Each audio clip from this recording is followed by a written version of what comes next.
talk. So this is this follow-up video of the very first one that I posted for this week. So I wanted to fill in some holes that I think might, speaking of holes, we'll get there today, but some areas where I think you might need a little bit more support. And one is on end behavior. The end behavior is going to allow us to find what the function is doing at the ends, which many times will be our horizontal asymptote, or it could be possibly a slant. So let me just review what you may have learned last year, and we also talked about way back in chapter 1. But let's look at a few different scenarios, and you should write these down in your notes as well so you can refer to. So if the function is 1 over x, and again, end behavior, as we know from chapter 1, is what happens in the ends, what happens at 1,000, at 1,000,000, what happens at negative 1,000, negative 1,000,000. So if I plug a very, very big number into my denominator and type that into your calculator, you would do 1 divided by 1,000, 1 divided by 1,000,000, and you're going to get something very, very close to 0. And the same thing if you typed in a negative number, you'll get something very, very close to 0. So in this case, my end behavior is y equals 0. So my function is, my arrows is not doing, something that may have looked like a John Travolta or, a parabola up or even. In this case, it's going out to 0. So there possibly could be a horizontal asymptote at 0. Let's do a couple more. How about y equals x plus 4 over x squared plus 4x plus 4. Now, make this a 4, please. Okay, my denominator could, it does simplify. So let me just simplify it for you so you can see what's happening here. So in this case, my function is going to, in the tail, so it looks like if you enter in a very large x-axis, a large number, you're going to get a very big number in the denominator. So if you do 100 divided by 100 squared, you're still going to get probably something that goes to 0. So when you have a very large denominator, it's going to go to 0. So if something is, 5 over x squared, well, if x squared is in the denominator, 5 divided by 1,000 squared or 1,000,000 squared, a big denominator is going to go to 0. So again, when I have a very large denominator, it's going to go to 0. Okay, so what are some other scenarios that could happen? So now let's look at x plus 4 over x minus 5. So here, again, what is my end behavior? My title. My end behavior is what's happening in the ends of my function. So if I plug in a very large number, what's happening to my output? So if I plug in 100 plus 4 over 100 minus 5, and you take that value and you push enter, you're going to get a value. What if you type in 1,000? 1,000 plus 4. So every time you typing in a bigger and bigger number, these 4s and 5s don't make too much of an impact on that number. Now, will you ever get exactly 1? No, you don't, but you do get 1,000 divided by 1,000, and that's going to be approximately 1. Will you ever get exactly 1? No. But because you have added 4, it's not going to be the same number divided by the same denominator. So in this case, though, the function does want to be 1 on the end. So what is this looking like? At the value 1, my function wants to be 1. So there's probably going to be a good chance things are going to happen, probably at 5. It looks like it's probably going to do something like this. And again, we'll see more about that in the next part here, or in the first video you saw. Let's do 2 more. How about this one? 3x plus 1 over 5x plus 2. Again, we did a lot of this last year, and you did a lot of this last year in trig. But let's plug in like 1,000. 3,000 divided by 5,000. You just type this directly into the calculator. Is my numerator going to be the same as my denominator? No, but when I simplify 3,000 divided by 5,000, it simplifies to 3/5. So my horizontal asymptote would be 3/5. So my function wants to be really, really, really, really close. When my x values get really, really big, in the negative direction or the positive direction, my function starts to approach 3/5. Okay, so what if we reviewed from what you've learned in the past to find the horizontal asymptote right now? If my denominator is very big, much bigger than my numerator, then it's going to go to 0. My horizontal asymptote is 0.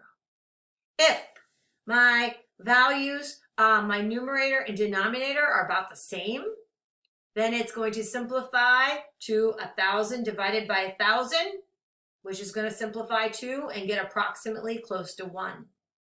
Whereas 3,000 divided by 5,000 simplifies to 3/5. If it was 2x squared over 1x squared, it would simplify to y equals 2. Now, let's look at the blue ink. Let's look at our blue ink here. Our blue ink is now something slightly different. Now my numerator is significantly larger than my denominator, because if I type in 100 squared, that's a big number, right? So what is that? 10,000 divided by 100 plus 1. Again, these numbers over here don't make too much of an impact. The numerator is much bigger number. So in this case, when my numerator is larger, we're going to have something called a slant asymptote. My end behavior in this case is going to be very, very big in the positive direction. And then let's type in a negative number. Negative 1,000 squared is positive. Divided by negative 1,000, well, it's a very, very large negative number. So it's going down. So if your numerator is going to be larger than your denominator, it looks like you'll have some type of a slant behavior. By the way, you can look how you do this, on some Khan Academy, or let me know if you need some help on it. I will not expect this of you, but if you just do a little long division, you'll be able to get the equation of that slant behavior. Okay, I wanted to give you one more example problem of graphing a rational function before you do the practice worksheet that I have listed for you for today or tomorrow. And this would be an example of it. It will have a hole in it, so you'll see why I want to share it with you. The first thing I would ask you to do is simplify this. So when you simplify this, you're going to get, x plus 9 times x minus 3. Okay, so when you simplify this, it looks like two of our factors can cancel out. So when you simplify f of x, it can simplify to x plus 9 over x plus 3. But when x cannot equal, right, 3, it won't be equivalent. So, so we learned about simplifying last week. That's great. So basically, this purple function is going to be equivalent to my green function, except we do have an issue when you graph this. It can't exist at 3. So we're going to have something that's going to exist when you simplify the function. We're going to have something called a hole. A hole is going to exist at this point. And if you approach it from the video that you saw, the previous video before this one, if you say what is the limit as it approaches to the right and the left of when x equals 3, you're going to see it's not an asymptote. It wants to actually be that particular function or that particular same point. So the limit's going to exist actually at that point. But the bottom line is this: when you cancel, a hole is going to exist right here. So we are right away, as soon as you cancel out, you want to remind yourself that a hole will exist when x equals 3. Now, where will it exist? Where will that function be? So I actually would like to evaluate it, and we'll do that maybe at the end. Let's do that at the end. So step 1 is definitely in green ink. You want to graph, let's get some nice colors here. You want to be able to simplify your function. Now let's go for it here. We have, let's get our lines. We need to graph this. So let's find our vertical asymptote first. Our vertical asymptote looks to be x cannot equal -3. So x equals -3. And our horizontal asymptote, well, let's see here. This over this is the same amount. So if I type in 1,000 over 1,000 or 1,000,000 over 1,000,000, that reduces to 1. So y equals 1. Okay, and then my intercept, I want to find my x-intercept and my y-intercept. And then if I just connect the points, I'm in good shape. So far, I know my function wants to be, I know my end behavior. Let's do our x-intercepts. X-intercepts, we're going to set y to 0. And when we set y to 0, it's really just saying, as the previous video shared with you, we're really just setting our x or our numerator equal to 0. So in this case, x is going to be -9. So -9. And our y-intercept, I'm going to set x equal to 0. And when we do this, 0 plus 9 is 9. 0 plus 3 is 3. 9 divided by 3 is 3. And now I'm going to connect the dots. Now, how should I connect these dots here? I can't create any other x-axes or x-intercepts. So I'm going to have to come down. I can't create any other x-axis. So I'm not going to come up this way, because then that would create another y-intercept and another x-intercept, and I don't have any other x-intercepts. So I'm going to have to, if you typically, but it's not always, when you leave the negative direction of the asymptote, many times you'll come in on the positive direction, and it's going to then connect through. Now, we have an issue.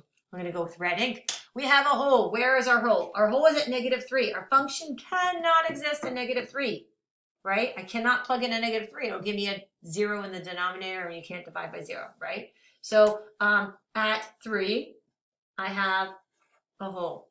Now, that's really pretty looking, but I actually want to know where that hole exists. Well, my function that I graphed is this one. So all I'm going to do is plug in a 3 into x. Whoops. So it looks like my hole is at 0.3, 2. But that is a hole. Now, if you go to Desmos and graph this, it visually looks just like this. You don't really see a hole. But if you cursor over 3, it'll actually say 3, undefined. So the function does not exist at 3. Where is my hole? The hole exists at 3, 2. I hope that helps. I would like you to do the practice sheet. The solutions are attached. And then remember, the graded assignment is the next assignment down, and that's due by Friday. Thanks everyone for your time.